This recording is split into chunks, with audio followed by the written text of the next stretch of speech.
তো তোমাদের প্রথমে একটা ভিডিও দেখায়। আমি একটা কথা মোটেও বুঝতে পারছি না, আরজি করের ব্যাপারটার জন্য সবাইকে রাস্তায় নামতে হচ্ছে কেন? আমি তো এই কথাটা মোটেও বুঝতে পারছি না। দিদি, মানুষ কেন রাস্তায় নেমেছে জানো? তাহলে ভালো করে শোনো। আর যারা যারা এই ভিডিওটা দেখছো তারাও একটু মন দিয়ে শোনো। মানুষের ধৈর্যের বাঁধ ভেঙে গিয়েছে, তাই মানুষ আর চুপ করে ঘরে বসে থাকতে পারছে না। প্রতিদিন এইরকম কত ঘটনা ঘটে আর ধামাচাপা পড়ে যায়, কিন্তু এবারে মানুষ চুপ করে ঘরে বসে থাকবে না। এবারে মানুষ শুধু চাইছে একটা সুবিচার। আর তুমি বলছো এইরকম কেন রাস্তায় নামতে হবে? বলছি দিদি, তুমি কি এর আগে এইরকম কোনো ভিডিও দেখোনি? গতবার এইরকম ঘটনা ঘটেছে আর ধামাচাপা পড়ে গিয়েছে, কারণ মনেই থাকে না দুদিন পর। কিন্তু যার পরিবার থেকে যায়, একমাত্র তাদের পরিবারের লোকেদের জীবনের উপর দিয়ে একটা আঁচড় ফেলে রেখে যায়, আর সেই আঁচড় তারা সারা জীবন চাইলেও ভুলতে পারে না। তাই বলছে দিদি, প্রতিবাদ করতে হয় করো, কিন্তু এই ব্যাপারটাকে নিয়ে ট্রেন্ড বানিয়ে ভিডিওতে ভিউজ আনার চিন্তা ভাবনা করো না। কি হবে দুটো ভিউজ এনে, যদি পরের দিন সেম ঘটনাটা তোমার সাথে ঘটে? তাই আরজি করের এই ঘটনাটার পরে সেম ঘটনাটা যাতে অন্য কোনো মেয়ের সাথে না ঘটে, অন্য কোনো পরিবারের উপর দিয়ে যেন ওরম আঁচড় ফেটে না যায়, ঠিক এই জন্যই পথে নামা।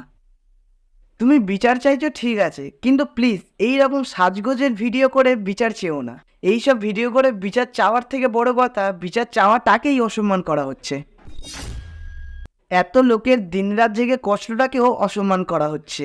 দিনের পর দিন, রাতের পর রাত যারা রাস্তায় পড়ে আছে একটা সুবিচারের জন্য, তাদেরকেও অসম্মান করা হচ্ছে। তাই বলছি দিদি, তুমি ভিডিও করে দোষীদের শাস্তি চাও, কিন্তু এইসব ভিডিও করে তুমি সোশ্যাল মিডিয়ায় পোস্ট করো না। তাহলে পাবলিকের কাছে গালাগালি ছাড়া আর কিছুই পাবে না।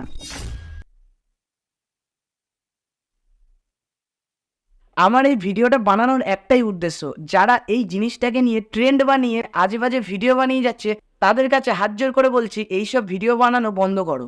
আজ আমি এই দিদিটার ভিডিওটা দেখতে পেয়েছি বলে প্রতিবাদ করলাম। আমি তো আর সব ভিডিও দেখতে পাবো না, আর প্রত্যেকটা ভিডিও নিয়ে প্রতিবাদও করতে পারবো না। আর যারা যারা এইসব ভিডিও বানানোর চিন্তা ভাবনা নিচ্ছ, তারা প্লিজ বন্ধ করো। এই জিনিসটা ওই রকম ট্রেন্ড বানানোর জন্য নয়, এই জিনিসটা করার একটাই উদ্দেশ্য, একটা সুবিচার চাই।